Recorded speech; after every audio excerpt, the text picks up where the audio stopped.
If you're wondering how much wallpaper will I need, stay tuned for the easiest way to calculate wallpaper, but stick through to the end so you avoid two fatal mistakes that many people make when figuring out how to measure wallpaper. I run into this issue with my clients all the time, so I know they're two big problems. This video covers traditional wallpaper purchased by the roll.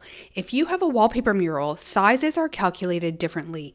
I made another video while working on a TV set at CityLine that I'll link above. Step number 1. How do you measure a wall for wallpaper? The first thing you need to know is how to calculate the square feet of your wall. It's really simple. Using a tape measure, measure the width of the wall in inches, for example, 163 inches wide, and then measure the height in inches, for example, 96 inches high. Now multiply these numbers, which gives you 15,648 square inches. Divide that number by 144 to give you the square feet, which is 108.66 square feet, but you always want to round up.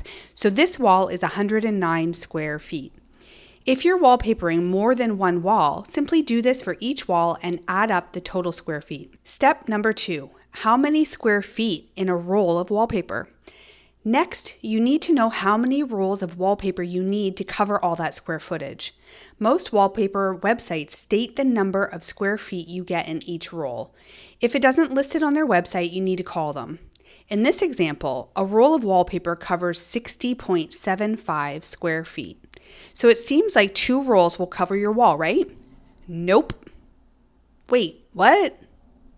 Let me explain why not in step number 3, fatal mistakes. The first fatal mistake most people make when calculating wallpaper is not thinking about the repeat pattern. In this example, you can see the birds on the first panel are up high and lower by 40 inches on the next panel, then they go up high again.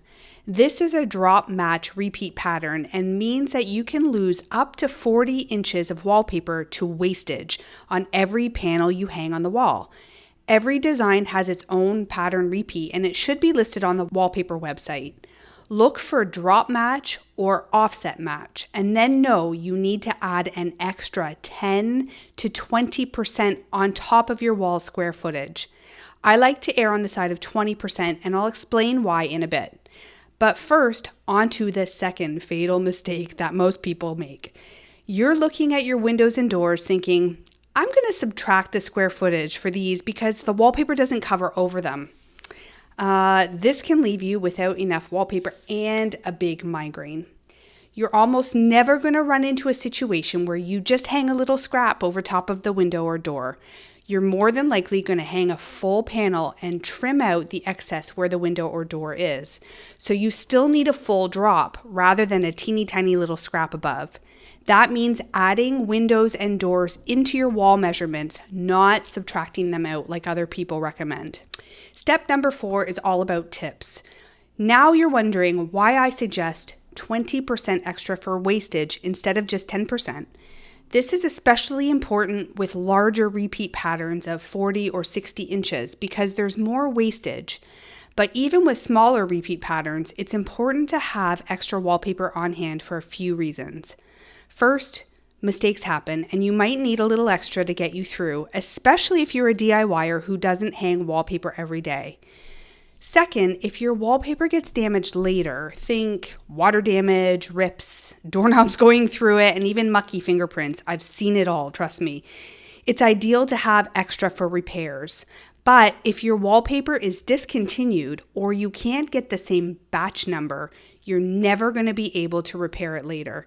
I made a whole video showing what happens when you hang 2 different batch numbers side by side. It is disastrous. I'll link it at the end of this video. Lastly, if you're working with a wallpaper installer and you didn't order enough wallpaper, they might charge you a return fee plus an hourly fee to complete the project. It can get costly and honestly, it just interrupts your day. So definitely order the extra 20% for wastage instead of 10%. It's worth it for the extra little bit that you'll have on hand. Now for a bonus tip. If you want to double check the calculations you made earlier, there is another way. A general rule of thumb, and this is general and not a hard and fast rule, But most rolls of wallpaper that have 56 to 60 square feet of coverage that is going on an 8-foot high wall will get 3 drops, meaning you'll get 3 separate panels or lengths side by side on your wall.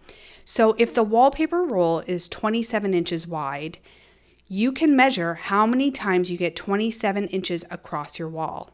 If you get it 3 times or less, you only need 1 roll. If you get it 4, 5, or 6 times across your wall, you'll need 2 rolls. It's an easy way to double check your calculations. And listen, just because a website has a wallpaper calculator there doesn't mean you shouldn't double check using these 2 methods I taught you today. Those estimators are not always perfect, trust me. Installers, how do you measure for wallpaper? Would you leave your tips and tricks below for our DIYers?